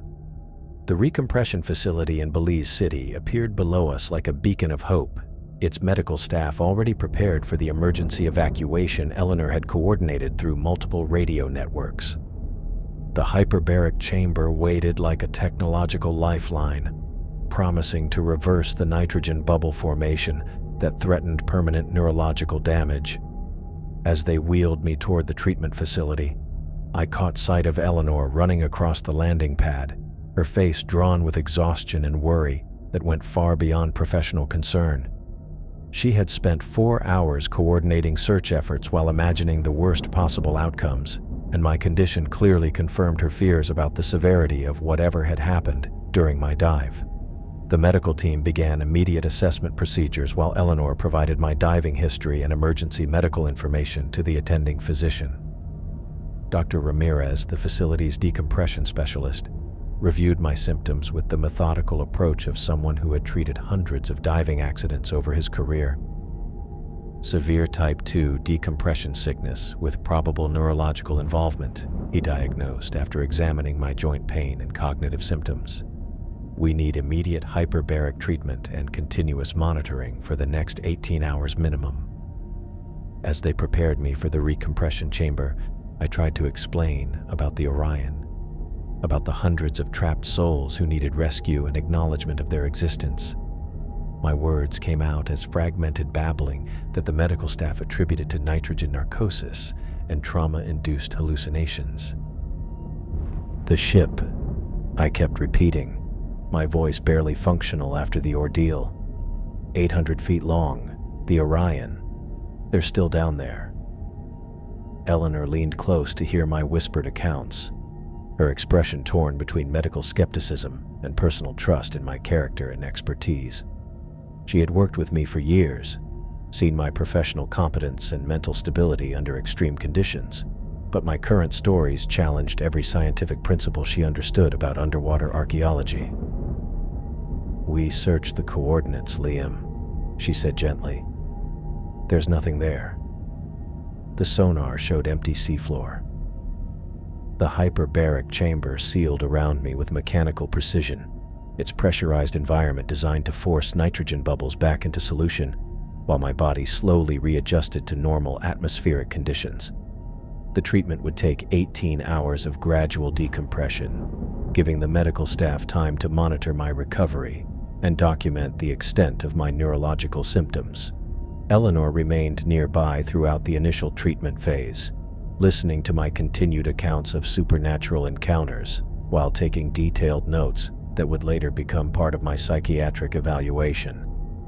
Her scientific training demanded evidence-based conclusions, but her personal knowledge of my diving expertise made simple explanations difficult to accept. I described the ballroom filled with ghostly passengers, the engine room where spectral workers continued their eternal duties, and the desperate voices that had pleaded with me not to abandon them to supernatural imprisonment. Every detail felt perfectly clear in my memory, but Eleanor's expression showed the growing concern of someone watching a friend lose touch with reality. My camera equipment had been recovered with the rest of my gear, but the files showed only corrupted data and static images that revealed nothing of the magnificent ship I described in vivid detail. The underwater video that should have documented the greatest maritime discovery in history contained only electronic noise and fragments of meaningless visual data. The medical staff attributed my stories to severe nitrogen narcosis, combined with the psychological trauma of a near-death experience. Dr. Ramirez had seen similar cases where extreme depth exposure created false memories and hallucinations that felt completely real to the victims, even weeks after recovery. The mind creates elaborate scenarios to cope with life-threatening situations, he explained to Eleanor during one of their consultations. Combined with nitrogen's narcotic effects, patients often construct detailed fantasies that feel more real than actual memory. But I knew the difference between hallucination and direct supernatural experience.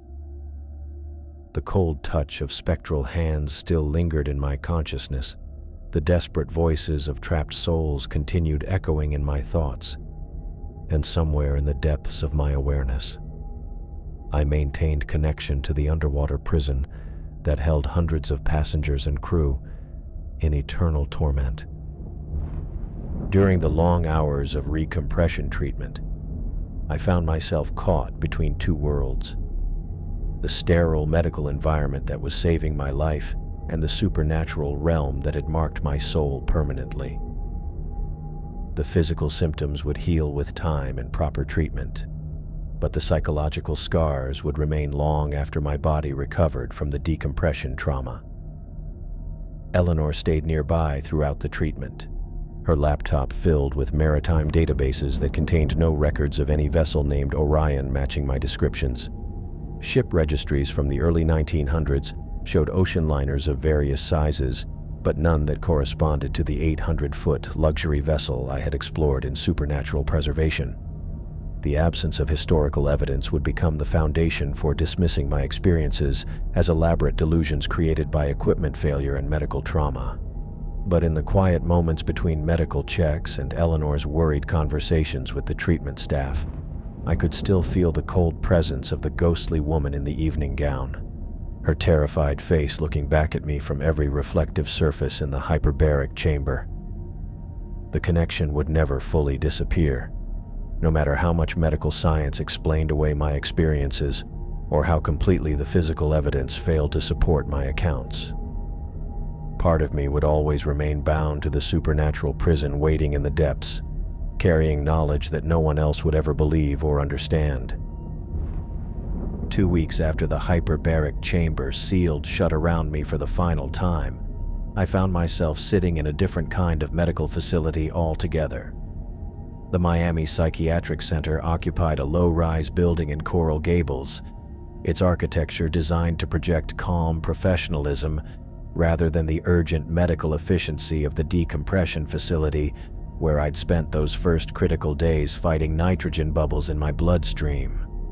The physical symptoms had resolved completely.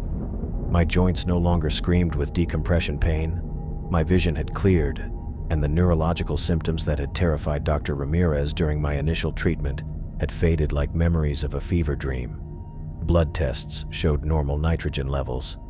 My reflexes responded appropriately, and every physical marker indicated complete recovery from what the medical community had classified as severe type 2 decompression sickness with neurological involvement.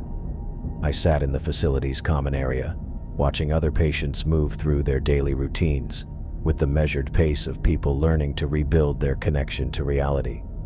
Some suffered from depression, others from anxiety disorders or trauma responses, but we all shared the common experience of having our relationship with the normal world disrupted in ways that required professional intervention to repair. The irony wasn't lost on me. I had experienced something more real and immediate than anything else in my 30-plus years of life, yet here I was, surrounded by people whose struggle was to distinguish between internal experience and external reality. The difference was that their challenges were acknowledged and treated with compassion, while mine were dismissed as medical side effects of a diving accident. Eleanor visited 3 times each week, her laptop bag heavy with research materials that she hoped might provide some explanation for my experiences beyond the psychiatric theories that dominated my treatment plan. She arrived punctually at 2 o'clock every Tuesday, Thursday, and Saturday, settling into the visitor's chair across from me with the determined expression of someone who refused to give up on a friend. despite mounting evidence that contradicted everything he claimed to remember. Today was Thursday, and she spread printouts across the small table between us with systematic precision. Maritime archaeology databases, historical shipping records, passenger manifests from major ocean liners of the early 1900s, every possible source that might contain reference to a vessel named Orion, matching my detailed descriptions of an 800-foot luxury liner. I've expanded the search to include ships that changed names, vessels that were sold between companies, and even military conversions during the First World War, she said, her voice carrying the exhaustion of someone who had spent weeks pursuing increasingly desperate research angles. Nothing matches your specifications. The records she had assembled were comprehensive and thorough. Passenger manifests from Cunard, White Star Line, and every major shipping company that operated during the golden age of ocean travel. Naval registration documents from multiple countries. Insurance claims from maritime disasters of the period. Warshipping records tracking vessels converted for military use or lost to submarine warfare. The absence of evidence was overwhelming and consistent. No 800-foot passenger liner named Orion had ever been registered with any maritime authority. No vessel matching my descriptions appeared in construction records from shipyards of the period. No passenger lists contained the names I claimed to have seen on phantom manifests during my supernatural encounter with the ship's trapped crew. The diving community has conducted 4 separate search expeditions to your coordinates, Eleanor continued, pulling up sonar images on her laptop screen. Each one shows the same thing. Empty seafloor at 450 feet, with normal Caribbean reef formations and no artificial structures of any kind. The sonar images were damning in their clarity. High-resolution side-scan sonar had mapped every square meter of seafloor around the coordinates where I insisted the Orion waited in supernatural preservation. The topology showed scattered coral formations, rocky outcroppings, and the occasional piece of modern marine debris, but no trace of the massive vessel that had nearly claimed my life in its underwater prison. Professional dive teams had descended to the exact depth coordinates recorded by my equipment before the supernatural interference corrupted all electronic systems. Underwater cameras had documented the barren seafloor, recording hours of footage that showed nothing more remarkable than typical deep-water Caribbean marine environment. My own reputation in the commercial diving community was suffering serious damage as word spread about the incident. Insurance companies that provided coverage for deep-water operations had launched investigations into my mental fitness for future diving assignments. Employers who had relied on my expertise for years now questioned whether I could be trusted with the safety-critical decisions that define professional underwater work. The whispers followed me through every professional network I had spent decades building.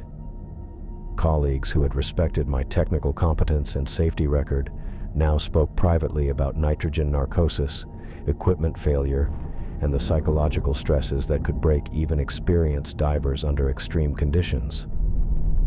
My diving certifications remained technically valid, but the industry's confidence in my judgment had been shattered by an experience that defied every rational explanation. Frank Morrison, the project manager who had hired me for some of my most challenging commercial work, visited once during my second week at the facility. He sat awkwardly in the visitor's chair, his weathered hands turning his dive watch nervously while he searched for words that could bridge the gap between our professional relationship and my current circumstances. "Look, Liam," he had said finally, his voice gentle but firm. "Nobody questions your skills or your track record, but insurance won't cover you for deep water work until you've got medical clearance that goes beyond just the physical stuff. The liability exposure is too high when there are questions about judgment reliability." The conversation had lasted 20 minutes, but the message was clear. My commercial diving career hung in suspension, while the industry waited to see whether my psychological evaluation would provide assurance that I could distinguish between equipment readings and supernatural experiences when lives depended on accurate decision-making. Dr. Sarah Martinez had been assigned as my primary psychiatrist, a woman in her late 40s who specialized in trauma-induced psychological conditions. Her approach was methodical and evidence-based, interpreting my experiences through the clinical framework of decompression-induced psychosis, complicated by severe nitrogen narcosis and the psychological trauma of a near-death experience. The human mind creates remarkably detailed false memories under extreme stress, she explained during our daily sessions. When you combine life-threatening hypoxia with nitrogen's narcotic effects and the terror of equipment failure, the brain often constructs elaborate scenarios that feel more real than actual events. These aren't lies or conscious fabrications. They're genuine memory formations that happen to contain no factual basis. Her office occupied a corner of the facility's treatment wing, its large windows providing views of a carefully maintained garden designed to promote calm reflection. Dr. Martinez kept the space uncluttered and professional, with just enough personal touches to feel approachable without crossing into casual friendship. Medical texts lined one bookshelf, while another held volumes on trauma psychology and post-traumatic stress disorders. She made detailed notes during every session, documenting my continued insistence that the Orion existed despite the complete absence of supporting evidence. My descriptions remained consistent across multiple interviews, showing none of the variation or embellishment that typically characterized false memory syndromes.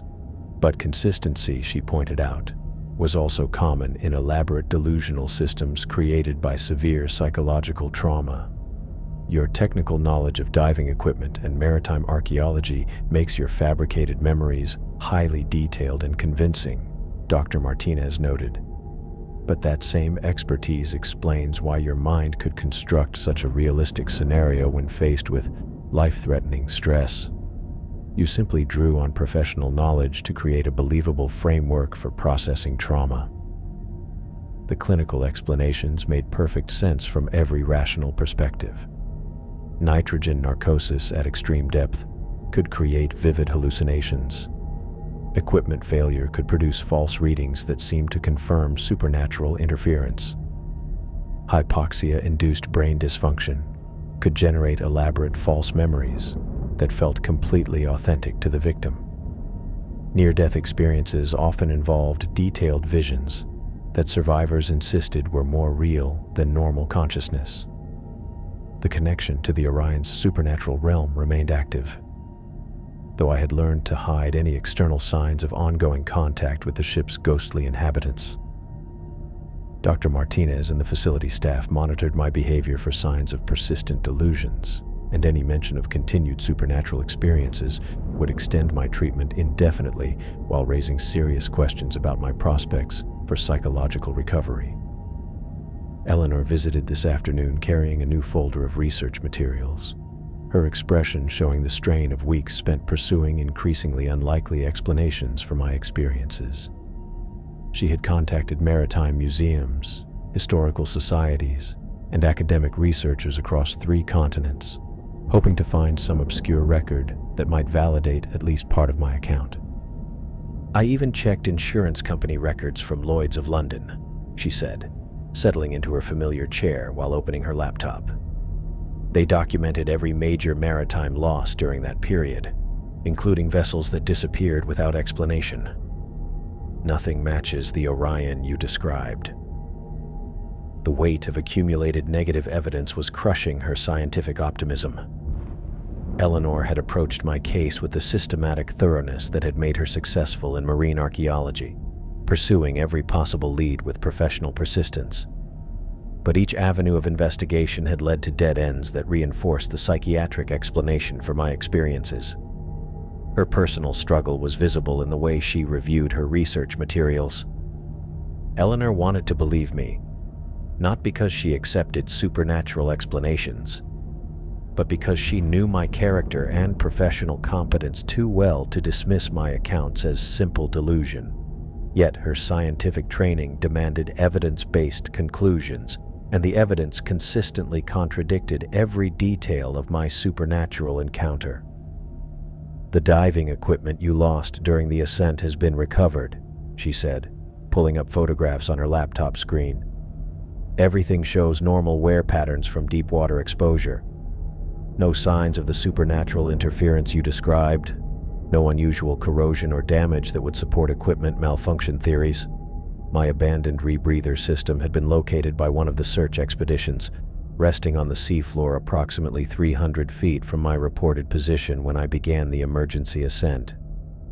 The equipment showed expected damage from rapid emergency abandonment and prolonged seawater exposure, but nothing that supported my claims of supernatural interference with electronic components. The camera equipment I had carried contained no usable footage of the Orion or its ghostly inhabitants. Memory cards showed only corrupted data files and electronic noise, which the technical analysis attributed to pressure damage or saltwater infiltration rather than supernatural energy overwhelming recording systems. Even my dive computer, when finally recovered and analyzed by marine electronics specialists, showed normal operational data up until the point where seawater penetration caused system failure. The impossible depth readings and pressure calculations I remembered seeing during my supernatural encounter appeared nowhere in the device's memory storage. Every piece of physical evidence supported the medical explanation for my experiences while providing no validation for the supernatural encounter that had changed my life permanently. The absence of confirming data was so complete that even I might have doubted my memories, if not for the continuing connection that linked my consciousness to the trapped spirits of the Orion. Dr. Martinez entered the common area where Eleanor and I reviewed her latest research findings. Her presence announced by the soft sound of her heels against the polished floor. She carried herself with the confident competence of someone who had helped hundreds of patients process traumatic experiences and separate genuine memories from trauma-induced fabrications. "Mr. Cooper, I'd like to schedule our final evaluation session for tomorrow afternoon," she said, her voice maintaining the professional warmth that characterized all our interactions. "Based on your progress over the past 2 weeks, I believe we're ready to discuss your treatment plan and preparation for discharge." The news should have felt liberating. 2 weeks of intensive psychiatric evaluation had apparently convinced the medical staff that I no longer posed a risk to myself or others, despite my continued insistence that the supernatural experiences were genuine rather than decompression-induced hallucinations. My physical health had returned to normal. My behavior showed no signs of ongoing delusion or disconnection from reality, and my cognitive functions had tested normal across every assessment. But discharge from the psychiatric facility meant returning to a world that would never accept or understand what I had experienced in the depths. My professional diving career remained in doubt, suspended pending psychiatric clearance that might never fully restore the industry's confidence in my judgment. Insurance companies would continue questioning my reliability for safety-critical decisions, while colleagues whispered about nitrogen narcosis and equipment failure that had supposedly created elaborate false memories. "Tomorrow at 2 o'clock would be fine," I told Dr. Martinez, maintaining the cooperative attitude that had characterized my entire treatment experience. Fighting the psychiatric explanations would only extend my stay and raise additional questions about my acceptance of medical reality. Eleanor gathered her research materials with the slow movements of someone who had exhausted every possible avenue of investigation without finding the answers she sought. Her laptop case contained weeks of fruitless searching through maritime records that contained no trace of the vessel I described in vivid detail. The accumulated negative evidence weighed on her scientific conscience, challenging her personal loyalty against overwhelming factual contradictions. "I'll continue researching," she said, though her voice carried the resignation of someone who had accepted the futility of the effort. "Maybe there's something I missed, some obscure record that might explain at least part of what you experienced." But we both knew the truth that neither of us could speak aloud. No amount of additional research would uncover historical evidence for a ship that existed in supernatural imprisonment rather than conventional maritime records. The Orion's passengers and crew remained trapped in their underwater purgatory, while the world above continued dismissing their existence as the elaborate delusions of a mind damaged by extreme diving conditions. After Eleanor left, I spent the evening in my room, staring through the window at Miami's skyline while processing the reality of my situation. Tomorrow's final evaluation would determine whether Dr. Martinez considered me sufficiently recovered to function in normal society, despite my continued belief in experiences that challenged every rational explanation. The psychiatric facility had provided me with time to heal physically and process the psychological trauma of a near-death experience. But it had also demonstrated the impossibility of sharing my supernatural encounter with anyone who hadn't experienced similar contact with realms beyond normal perception. The world operated on scientific principles that left no room for ghostly passengers trapped in underwater prisons or spectral voices pleading for remembrance and acknowledgement. I had learned to hide the ongoing connection that linked my consciousness to the Orion's supernatural realm. During daily sessions with Dr. Martinez, I discussed my gradual acceptance of medical explanations for what had seemed like supernatural encounters. I acknowledged the role of nitrogen narcosis in creating vivid hallucinations, agreed that equipment failure could produce false readings that seemed to confirm impossible experiences, and expressed understanding that trauma-induced false memories could feel more authentic than actual events. The performance was necessary for my discharge and eventual return to something resembling normal life. But beneath the surface cooperation, I maintained absolute certainty about the reality of my experiences aboard the ghost ship. The cold touch of spectral hands, the desperate voices of trapped souls, and the supernatural energy that had corrupted my diving equipment were more real than anything else I had ever experienced. Tomorrow's session would conclude my psychiatric treatment and officially restore my status as mentally competent to make decisions about my own life and career. Dr. Martinez would recommend continued outpatient counseling and regular monitoring for signs of psychological regression, but she would also provide the medical clearance that insurance companies and employers required before trusting me with safety-critical responsibilities. The evening passed slowly as I prepared mentally for the final evaluation that would determine my immediate future. Outside my window, Miami's lights reflected off Biscayne Bay, creating patterns that reminded me uncomfortably of the spectral illumination that had filled the Orion's ballroom during my supernatural encounter. Even normal water seemed to carry echoes of the ghostly realm that had nearly claimed my life, along with hundreds of souls who remained trapped in eternal imprisonment. Sleep came in fragments punctuated by dreams that felt more like memories than unconscious processing of daily experience. The woman in the evening gown appeared repeatedly, her terrified face looking up at me from depths that existed beyond normal physical space. Her phantom voice whispered reminders about promises made during desperate moments when I had pledged to remember their existence and tell the world about their supernatural prison. But the world had no framework for accepting such revelations, no scientific methodology for investigating claims that contradicted basic principles of physics and maritime history. The hundreds of trapped souls would remain forgotten, dismissed as elaborate hallucinations created by diving equipment failure and medical trauma that had supposedly damaged my ability to distinguish between reality and delusion. The next afternoon arrived with the punctuality that characterized all scheduled events in the psychiatric facility.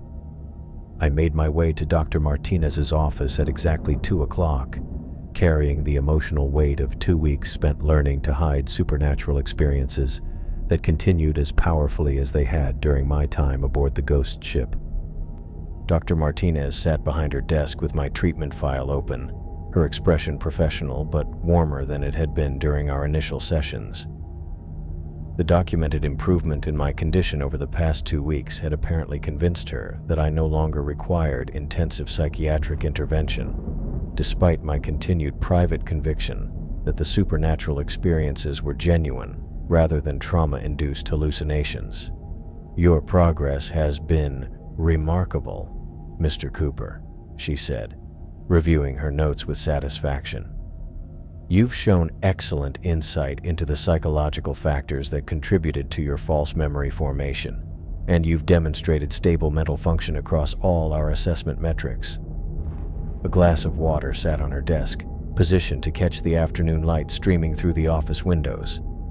The liquid looked perfectly clear and normal, showing no signs of the supernatural interference that had affected every reflective surface during my encounter with the Orion's ghostly inhabitants. "I'm recommending your discharge with a treatment plan that includes monthly outpatient sessions for the next 6 months," Dr. Martinez continued. "This will help monitor your adjustment to normal activities while providing support if you experience any psychological regression related to your diving trauma." The conversation proceeded with medical efficiency, covering practical details about my return to normal life and the gradual resumption of professional activities. Dr. Martinez provided documentation that would satisfy insurance requirements and employer concerns about my mental fitness for safety-critical work, though she recommended avoiding extreme depth diving until I had several months to rebuild confidence in my equipment and decision-making processes. As she spoke about treatment outcomes and follow-up procedures, I found my attention drawn to the glass of water on her desk. The afternoon light created patterns on the liquid's surface, innocent reflections that should have held no significance beyond simple physics principles governing light behavior in transparent media. But as I watched, the reflection began to change. The woman in the evening gown appeared in the water's surface, her translucent form shimmering exactly as it had in the Orion's ballroom. Her elaborate dress moved in phantom currents that existed only in her dimensional space, while her hair remained styled in the early 1900s fashion that matched the ship's historical period. Her face bore the same expression of absolute terror, mouth open in a silent scream while her eyes fixed on mine with devastating intensity. She reached toward me with spectral hands that couldn't breach the barrier between our realms, her desperate gestures pleading for acknowledgement of her existence and the supernatural prison that held her along with hundreds of other trapped souls. The reflection lasted only seconds, but its clarity and detail matched perfectly my memories of direct supernatural encounter during the diving incident that had brought me to this psychiatric facility. The vision confirmed what I had known throughout 2 weeks of psychiatric evaluation and medical explanation. My connection to the Orion's ghostly realm remained active and immediate, unaffected by distance, medical treatment, or professional dismissal of supernatural experiences as trauma-induced delusions. Dr. Martinez continued discussing my discharge planning, completely unaware of the supernatural manifestation that had appeared in the water glass on her desk. The ghostly woman faded gradually, her terrified face disappearing into normal reflections that showed only ceiling lights and office furniture. I maintained careful control over my expression and body language, giving no sign that anything unusual had occurred during our final session. Reporting the vision would extend my psychiatric treatment indefinitely, while raising serious questions about my recovery from what the medical